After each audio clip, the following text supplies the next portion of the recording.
Dengan perubahan arah politik yang sangat-sangat cepat sekali ini, kasih ibu yang sepanjang masa itu ternyata diundur lagi. Karena ya bagaimanapun yang namanya kasih sayang itu harus diberikan di momen-momen yang pas gitu.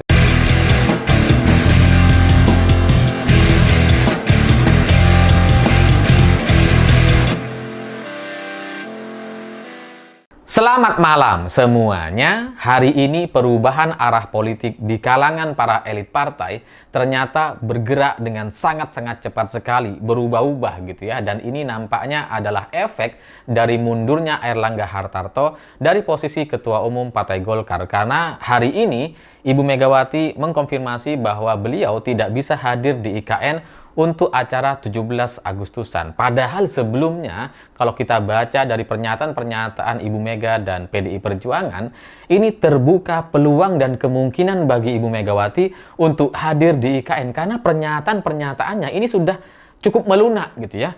Ibu Mega bilang bahwa tidak ada masalah dengan presiden gitu ya. Terus kemudian Pak Hasto, Pak Sekjen yang biasanya itu sangat-sangat agresif, sangat-sangat anti dengan pihak istana, tapi ketika mendapatkan undangan bagi Ibu Megawati untuk hadir di IKN, itu jawaban Pak Sekjen sangat lunak sekali. Pak Sekjen bilang bahwa ya nanti akan dipertimbangkan karena bagaimanapun katanya gitu ya.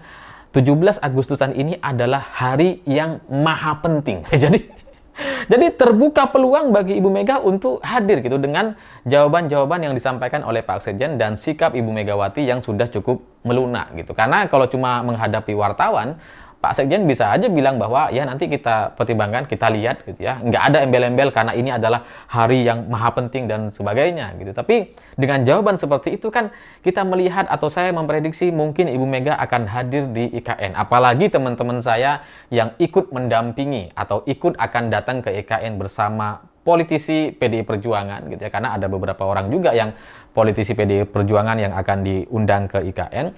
Ini kalau saya dengar minggu lalu dari teman-teman saya, para staf, para politisi ini, mereka sudah bersiap dengan dua skenario gitu.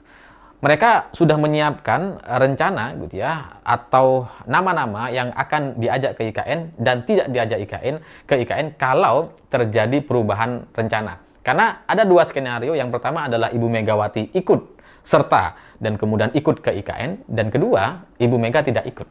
Nah, ini ada konsekuensinya gitu ya. Kalau Ibu Megawati ikut, maka beberapa orang staf yang sebelumnya ini sudah masuk ke dalam daftar rombongan itu akan digeser oleh tim atau stafnya Ibu Megawati, dan mereka sudah persiapkan itu.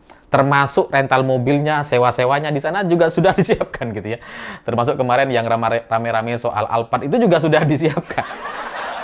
Jadi skenario untuk Ibu Megawati hadir di IKN ini bahkan sudah dipersiapkan oleh staf-stafnya gitu ya, oleh kader-kader PDI Perjuangan di sana. Tapi ternyata hari ini ada kepastian bahwa Ibu Mega tidak akan hadir di IKN dan akan memilih untuk upacara bersama kader di sekolah partai.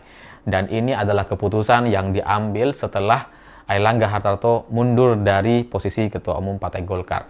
Dan pernyataan Ibu Mega terkait dinamika di Partai Golkar ini, memang Ibu Mega merasa khawatir karena dampaknya ini bisa kemana-mana gitu. Karena kalau posisi Ketua Umum Partai bisa dengan tiba-tiba mundur, bisa dipaksa dengan begitu saja.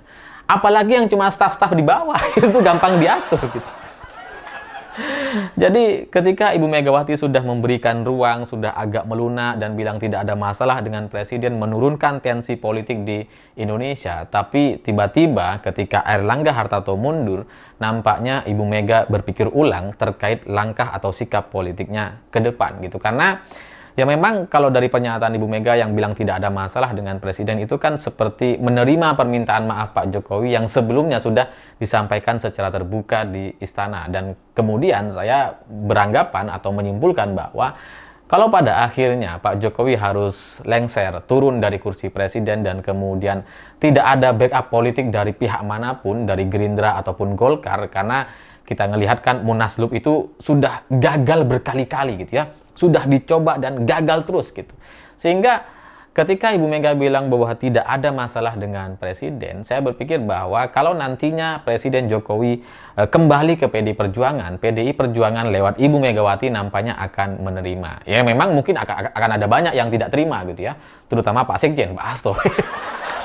Tapi kalau Ibu Megawati sudah menerima, maka yang lain ini biasanya tidak berani untuk berbeda pendapat atau tidak berani untuk melawan Ibu Megawati gitu. Tapi ternyata upaya untuk mengambil alih Partai Golkar untuk melaksanakan munas langsung gitu ya, tanpa munaslup, itu ternyata dilakukan sampai detik-detik akhir kemarin. Dan ternyata Airlangga Hartarto berhasil digulingkan atau berhasil mundur sendiri gitu. Dan gara-gara Airlangga Hartarto mundur dari posisi Ketua Umum Partai Golkar ini, nampaknya Ibu Megawati memberikan jeda gitu ya, yang sebelumnya sudah cukup membuka peluang dan pintu bagi Pak Jokowi, sekarang menarik diri lagi gitu.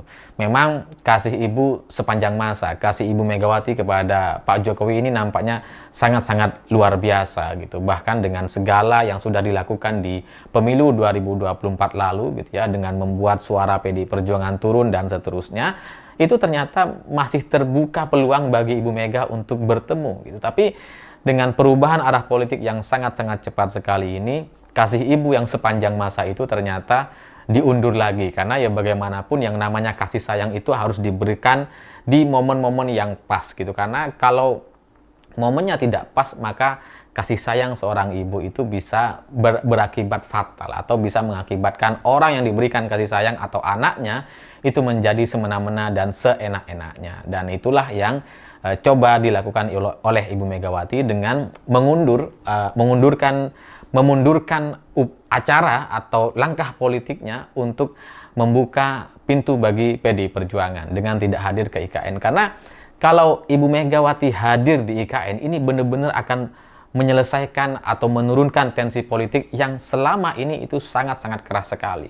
Tapi ya begitulah politik gitu ya, selalu ada kejutan, dan Airlangga menjadi kejutan. Dan mungkin dengan mundurnya Airlangga Hartarto ini, itu akan mengubah sikap politik banyak partai yang selama ini itu ikut-ikut aja atau nunduk-nunduk aja dengan Presiden Jokowi. Karena ternyata Presiden Jokowi yang kita pikir tinggal beberapa bulan lagi, Oktober kan tinggal 2 bulan lagi, sekarang Agustus, September, Oktober sudah pelantikan, sudah pergantian, tapi manuver-manuver politiknya masih digunakan sampai detik-detik terakhir. Bahkan belakangan Pak Jokowi juga bilang bahwa soal reshuffle itu saya masih punya kewenangan untuk melakukan reshuffle. Padahal ini udah Agustus. Udah hampir selesai gitu. Dan kalaupun mau mengadakan reshuffle, untuk apa gitu? Apa gunanya? Untuk rakyat untuk apa? Tapi ya bagi presiden ini bukan soal untuk rakyat. Ini untuk dirinya dan keluarganya gitu. Makanya belakangan muncul isu bahwa kader PDI Perjuangan yang sekarang masih menjadi menteri itu akan di-reshuffle bersama kader dari Partai Nasdem dan akan digantikan oleh orang-orang presiden atau dari pihak Gerindra gitu ya. Tapi ya kita lihat saja. Katanya istana ini sudah dibantah, tidak ada reshuffle dan sebagainya, tapi ya begitulah gitu ya. Langkah politik Pak Jokowi itu nggak ada yang tahu, sampai detik-detik terakhir pun ternyata nggak semua bisa dipercaya gitu ya. Yang semula kita anggap sudah aman, sudah tenang gitu ya, ternyata hancur juga belakangnya gitu. Karena Airlangga Hartarto ini kan nampaknya sudah aman betul gitu ya. Ketika dia kampanye, nggak ada kasus korupsi yang muncul. Ketika dia menetapkan calon-calon kepala daerah, nggak ada kasus yang muncul gitu. Tapi di detik-detik terakhir, tiba-tiba muncul kemudian skenario yang kemudian membuat dia harus mundur dari posisi Ketua Umum Partai Golkar. Padahal sebelumnya kayaknya aman. Jadi sampai 20 Oktober, sampai detik-detik terakhir Presiden Jokowi selesai dari kepemimpinannya di Indonesia, semua orang nampaknya harus waspada dengan langkah politik Pak Jokowi selanjutnya. Karena kalau sudah tenang-tenang saja gitu, yang ngerasa aman, jangan-jangan tiba-tiba setelah itu berubah haluan. Seperti Golkar misalkan. Golkar ini kurang apa gitu? Sudah memberikan kursi cawapres untuk Gibran gitu ya, sudah mendukung Bobi di sana gitu ya. Sudah mendukung skenario-skenario yang coba diinginkan oleh presiden gitu ya. Tapi ternyata hancur juga, turun juga gitu. Sehingga ya bagi Ibu Megawati dengan adanya skenario yang berubah, yang arah politik ini sangat-sangat cepat sekali gitu ya. Ternyata itu memberikan jeda atau waktu bagi Ibu Megawati untuk mundur dari niatan-niatan yang sebelumnya sudah dipersiapkan untuk menyambut kembali Presiden Jokowi atau membuka peluang bagi Pak Jokowi untuk kembali ke PD Perjuangan. Karena ya sebagai mantan presiden harus ada backup politiknya. Itu yang saya baca dari pernyataan-pernyataan Ibu Mega belakangan ini. Tapi ternyata orang yang diberikan hati ini masih ingin berkuasa, nggak mau pulang begitu saja gitu ya, nggak mau berhenti begitu saja, sehingga yang diobok-obok adalah Partai Golkar. Padahal ya ada beberapa partai, PKB misalkan gitu ya, tapi ternyata PKB gagal gitu ya. Ya sekarang fokusnya kepada Partai Golkar, dan Munas akan dilaksanakan dalam beberapa hari ke depan, dan kita semua dikagetkan dengan cerita ini. Awalnya kan kita pikir akan ada Munaslup gitu ya, tapi ternyata enggak. Munasnya dimajukan.